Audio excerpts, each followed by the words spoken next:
Hello everyone, this is Kavita Kiran, co-founder of Identity1st. Welcome to our new episode of Leaders Speak series, where we bring you the most insightful conversations around cybersecurity. And today we have with us a special guest, Mr. Udit Jain, a leader in the financial sector with deep expertise in cybersecurity, risk management, and digital transformation.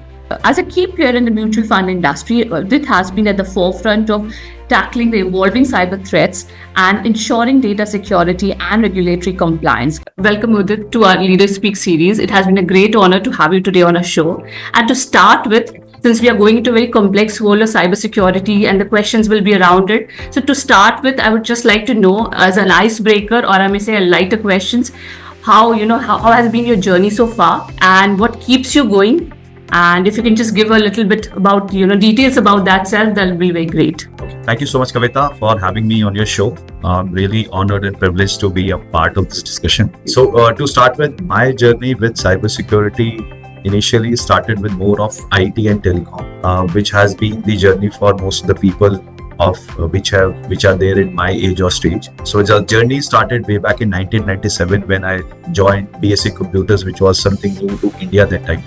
And this happened as a part of my journey in the army. So I come with 23 years of experience in the army, and the experience has been in the domains of IT, telecom, and then migrated to cybersecurity because of the evolving world. So though 97 I got introduced, I formally started engaging into cybersecurity and other related fields when I got exposed to the offensive technologies which were coming in somewhere in the year 2008. So since then, I started developing that interest into this as a domain. I looked at that for some time while being in the army, from the offensive side also, which gave me a fair understanding on how things are moving, what is evolving. And that's how it gave me some kind of a base to move from IT and telecom into a slightly smaller and a niche kind of a domain, cybersecurity, which further got enhanced by means of the regular training which the organization imparted, by means of which I got to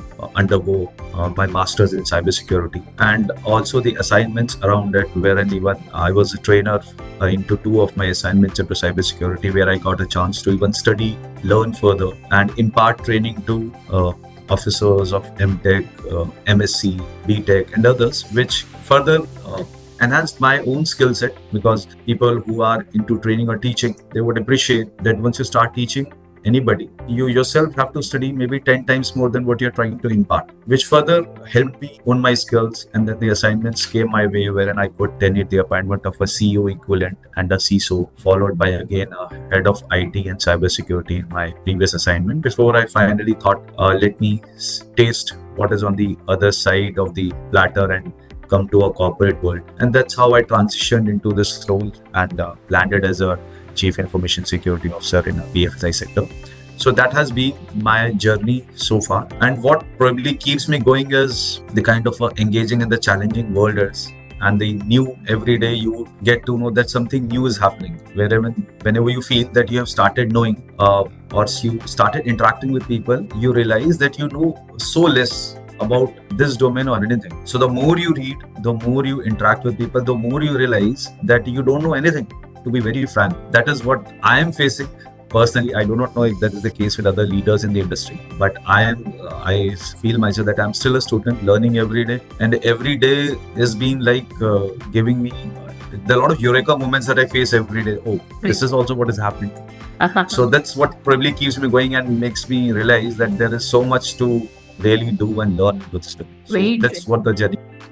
That's very interesting, actually. So that comes to my next question. So how is it like the army was much more easier, or on the corporate side, how has been the comparison?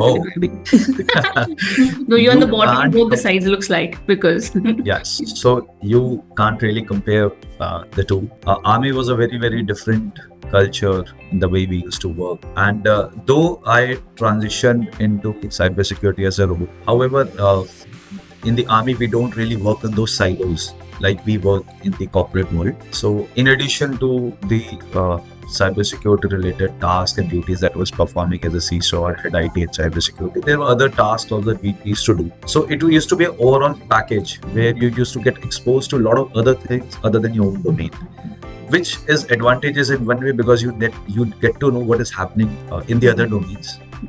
But that also acts as a disadvantage, because in case you have to go deep into that particular field, then probably it acts as a sort of a handicap. Plus, when you are in the organization like army, a lot of things are centralized in nature, wherein in case, unless and until you are sitting in the helps of the affair, when the things are really, the decision makers are sitting and the things are getting implemented at that end, then you are actually getting exposed to everything as far as the technology and the cybersecurity is concerned. While we, when we are into a smaller domain or a smaller part, say in the corporate world, if somebody is sitting in a branch operation, what happens in the corporate office, it just trickles down and they're told to implement it rather than giving that privilege or that freedom to deploy whatever you want. However, in the corporate world, what I've realized is an organization itself is a wholesome entity. Right. And if you are in a position like CISO, wherein your advices are heard and people understand that if you're making some sales, then you can make a lot of difference as far as this domain is concerned. So that has been a big stark difference into what I see from the professional front. Personal front is altogether a different ballgame, so probably we'll restrict it to another discussion. Definitely. We'll restrict to the professional front. So now, since I just want to, now let's delve into the real questions actually. So my first question, Udit, would be more about the way the data is getting stored. So basically, what people are terming as data hoarding, so to speak. Actually, that's the term which people are talking about, where where financial institutions are known to collect more data than necessary. So, increasing the risk and the burdens basically for compliance. So, so I wanted to understand, do organizations need to go for a data diet, basically? And, or should regulators push for stricter data minimization policies? What is your take on it? So, in my view, the data that is getting collected is really not in excess to what is required for the organizations to work. With so many regulatory requirements and regulations already in place, the data minimization as far as the collection is concerned, I think it is pretty controlled. People are collecting only what is required for those basic things for the services to be provisioned. I personally feel the data retention and the deletion which should happen once the purpose has been served, that is one thing which probably the organizations need to work on. And yes, I would agree, the data diet is certainly important. You are consuming a lot, but if you don't work out, you are bound to bloat and put on weight, which increases the risk of, like in a physical world, a heart attack. Similar is the case, you can have any attack. So I agree to the part of data retention and deletion, which probably the regulators and the organizations are very conscious about it. With especially now the DPDP and the people who are into the global domain, who are working across the world with GDPR and the rules. People are conscious of this. However, there is still, I guess, there is scope of work defined and called out for the data protection officers and the risk officers and even the information security and IT team to identify what data is required, what is not required. What can be done away with in a fashion that it is irrecoverable. So yes, dieting is for sure required. Definitely required. And there's a long way to go as such, right? There's a lot. Absolutely. It's an everyday process, every day you're consuming. So if you don't work out, you're going to land up in the same state. So you have to have a healthy diet followed, and proper hygiene needs to be maintained. People need to be cautious what they're consuming and how they are consuming. So those things, I think, will go a long way in making sure that the organizations and the data is safe. Great. So we look forward to more on that, actually. So now my next question again, Udit, will be more about the illusion of cybersecurity readiness. I call it like that, basically. So it's like many organizations feel secure because they meet compliance requirements, so that we are comfortable, we have met it, and we are done, we have met the checklist. But compliance doesn't equal security. Correct me if I'm wrong. So have you seen instances where companies were compliant but still massively vulnerable, or what is your take on it, if I may say so? So if you look at probably the origin or the way things have got evolved and the people have started adapting to the requirements of the cybersecurity. First, there were tech firms which were deep into the technology, which realized that all the technology that is getting propagating in the world is prone to various kinds of attacks. Hence, they were probably the early adapters to cybersecurity and were conscious of that fact that even without the regulatory compliances being in place or the laws of the land being in place, they were still conscious of this and were taking appropriate measures to some extent. It was only the business who probably took some time to realize that there is a lot at risk. So though everybody wanted to adapt technology, to automate, to have faster and efficient ways of working, probably in that rush, they missed out onto looking at the security aspects. And so did probably some of the organizations which were provisioning these kind of products to the organizations, because the focus of the business has been that the functionality should run. How it comes is somebody else's charter or baby. I'm looking, giving you input, getting a particular output. That's how the organizations have been. And once probably the business realized and then the regulatory bodies, they realized that there's a mad rush which is going on, people all rushing, running without looking at all the security protocols in place. That is the time these compliances were introduced, but from time to time, and they only have gone stringent as we have progressed further, because the regulators and the bodies have also grown with time. They have also learned from the various kind of issues, the incidents they have faced over a period of time. Plus, there has been a learning globally. So the new standards have evolved, from which the learnings have been picked up and which have been pushed down to these businesses. So once the businesses probably started adapting to these, the initial thought was, I should not be non-compliant. The focus used to be that I should be compliant to this, so that tomorrow, in case the regulator asks me, what have you done on point number 2.1, I should be able to say that, okay, I have done XYZ. And once he looks for an evidence, I should be able to showcase him something. So that has been probably the journey. Right. And some of the organizations probably still who are new or nascent into this field are still following this as a philosophy, that I should not get non-compliant. I should not have any kind of letters getting received or warnings getting received on this part. So let me have the tick boxes done up so that I am safe and secure from that point, without realizing that there is much more in those points than just a tick box. Right. Which I feel. So just to give an example, regulatory may say that to protect your networks and the applications, you need to have firewalls. A very, very basic thing to do. So buying a firewall, either as a hardware, as a material, or in a cloud environment, you may put up a firewall in place. But till such time, the rules are not configured well. The accesses are not controlled. The logs are not being read. It is not being flowed into a mechanism where they are getting correlated and the output is being given. Then the firewall has got no meaning. You may have a tick box saying that, oh, I have a firewall in place because the regulatory body wanted you to have. Right. So yes, that compliance requirement is met. But the intent behind that, that is where I feel that people need to still look at the intent first. So rather than looking at only the tick boxes. So that's my take on it. So people, I've seen they have been evolving. I would not say genuine efforts are not being made, but there are genuine worldly constraints also that we live in, right. Wherein when we be facing a lot of issues in terms of the resources, which is the biggest crunch in this world, wherein they are not able to accomplish or even deploy what they wish to. So that's my take on this. Yeah, so still there's a long way. Again, I will go back to the same thing. There's a long way still. True. True. Yeah. And especially for the smaller organizations who do not have, who have the wish to grow, who have the wish to automate, but do not have the wherewithal to support all these things. So I think, yes, there's a very long way to go. The threat, now the external attackers Udit versus internal, negligence. So my question is, like, cybersecurity strategies focus on mostly, on external threats, right? Like that's the key focus. But insider threats and human errors remain, leading cause for breaches. Are we misplacing our priorities when it comes to risk mitigation? So I'll not say that we are misplacing the risk associated to an internal stroke or external threat. But I'll probably try and put it across in a way that that's how we are as humans. So once you are in your home, you trust your family members and the friends who are there in your home. There is very less mistrust we have. So we are always looking at a threat from outside, that somebody should not break into our house or the thief should not get in. So we will put a lock outside.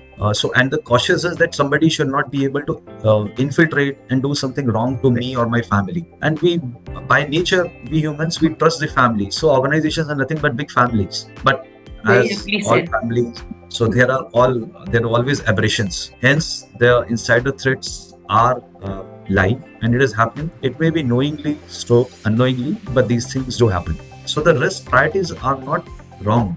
We always feel that the employees of an organization are bound by code of conduct. There are other policies and procedures in place by means of which we ensure that they abide by everything. Right. We have tools and everything in place to make sure that there's nothing wrong which is happening. However, the focus still remains because there is an unknown enemy outside, and that too in a world, in the digital world, that cyber world we are living in. It can be anywhere.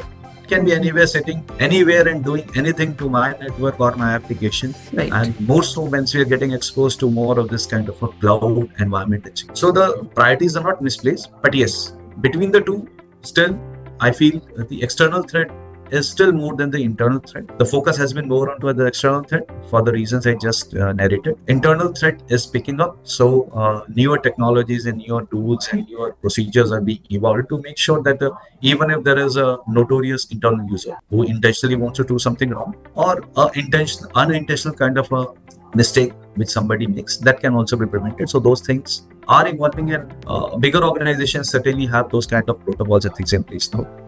But for small organizations, goes without saying, long way to go. And now, implementing zero trust, makes security stronger, but often, slows down employees, leading to productivity backlash. Right, that has been a common concern. With all the CISOs and the security leaders I speak to before, I've spoken as well. How can security leaders, enforce strict measures without making security feel like a health check?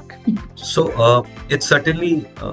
Security comes at a cost, Right. And cost not in terms of only financial, it is in terms of putting the checks and balances in place. So the moment you have a check and balance, it's going to lead to some delay for sure. Right.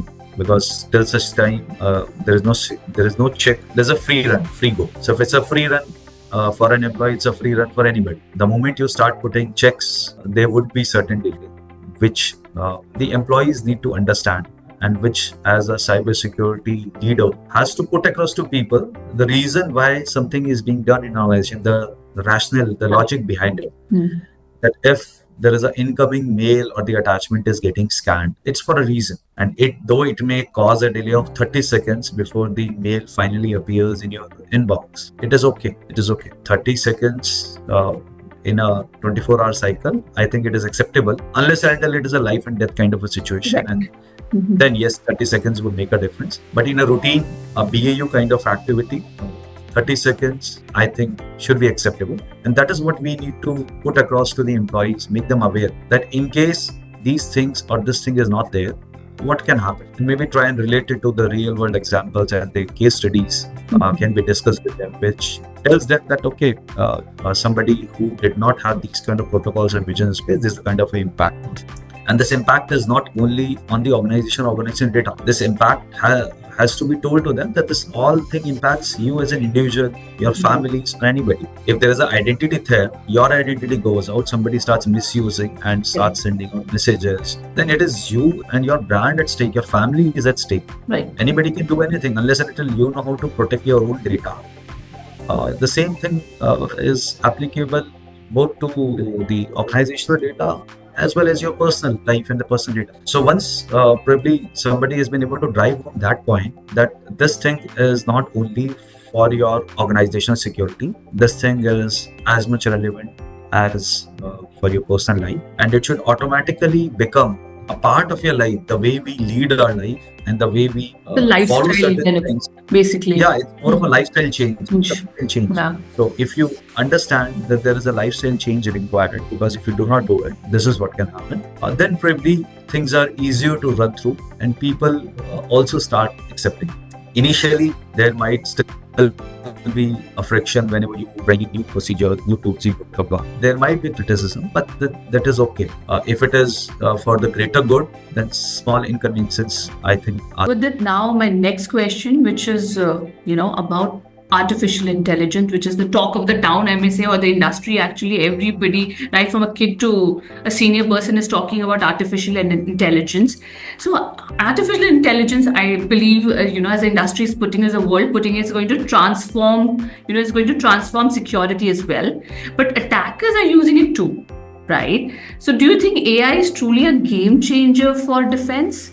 Or will it lead to smarter, more automated cyber attacks that we are ready for? So the use of AI that was envisaged way back in early 2000s was primarily to look at complex problems and other things, which over a period of time, the organizations who are into this field have realized that it is not only to solve complex analytical problems, it can also be used for a generic kind of a use. And that's how when you say Gen AI coming in, more generalist in nature, looking at the LLMs and everything has got introduced, which the organizations and the people have started adapting it very openly because they feel it makes their job and life easier. That's how it has been adapted. And this adaptation has happened all over. And the AI, as you would know, thrives on only data. The more data you provide, the more data sets it comes across, the more queries it consumes, the smarter it becomes. It keeps evolving. So the AI, in essence, has even now looking at more wider use in having AI-based machines which have got a very high EQ rather than looking at only IQ. So that's how AI has evolved. And as any technology, a disruptive technology, I should say, like AI comes in,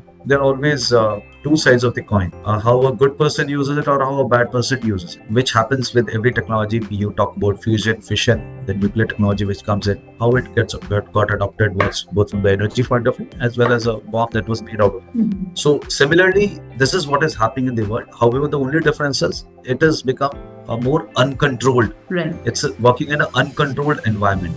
For the other bigger things, there were still controls in place. And even the AI summit, which recently happened just 2-3 days back, in that also there has been no concrete decision that has been made to have some kind of a global law coming in. And that again has been left more open-ended for people who are creating these technologies to be more cautious, which leaves the Pandora's box open. Anybody can do anything with the AI.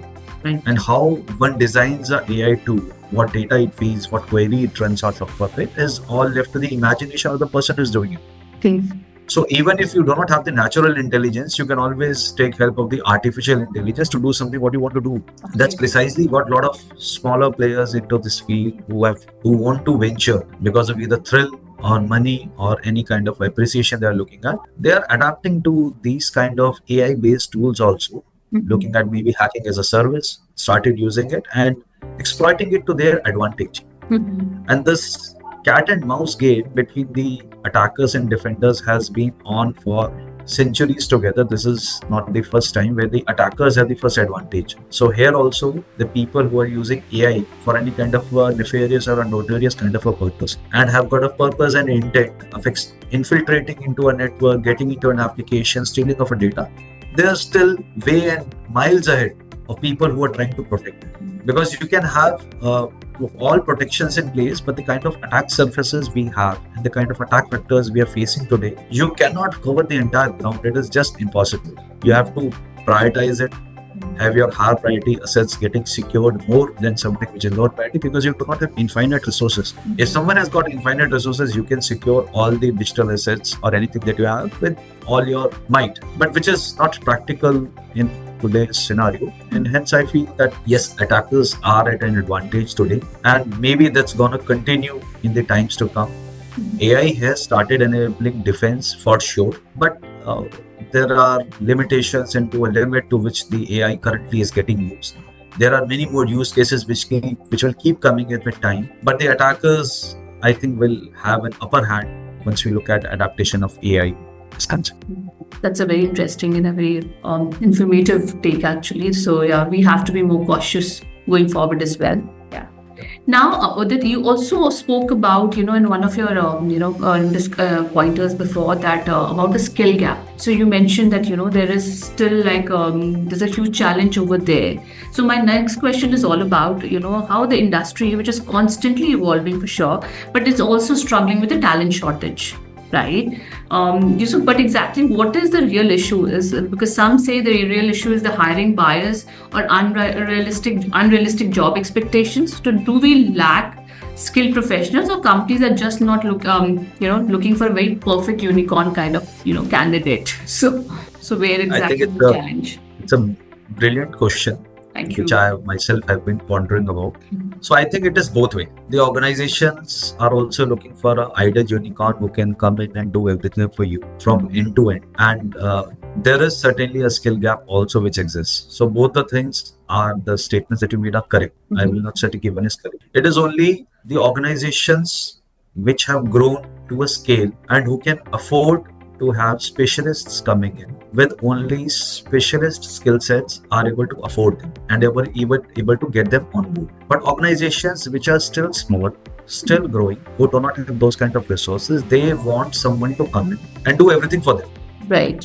Which is a sort of an unrealistic kind of expectation that you're looking for a Shakti Mahan and a mixture of a Spider-Man and a Superman and a Hulk also. Everything you want in one package and to do everything for you end to end and to make sure that nothing goes wrong. Right. Yes. So that's a very, very unrealistic expectation. Some do put it, but to be very frank, from the HR perspective also, they also put a wish list. Wherein at the heart of the heart, they also know that they are not going to find a perfect match. So even if there is a 60-70% match in the skills they're looking at or the experience they're looking at, I think they are also pretty accommodative because they understand that finding a perfect match in the budgets they have and in the talent pool which is available outside is not going to be a perfect match. So if there is a trainable kind of a quality in which we see those skill gaps can be merged or bridged as they go further, then probably HR has also been that way accommodated in getting people on board and letting them grow while they are at the organization.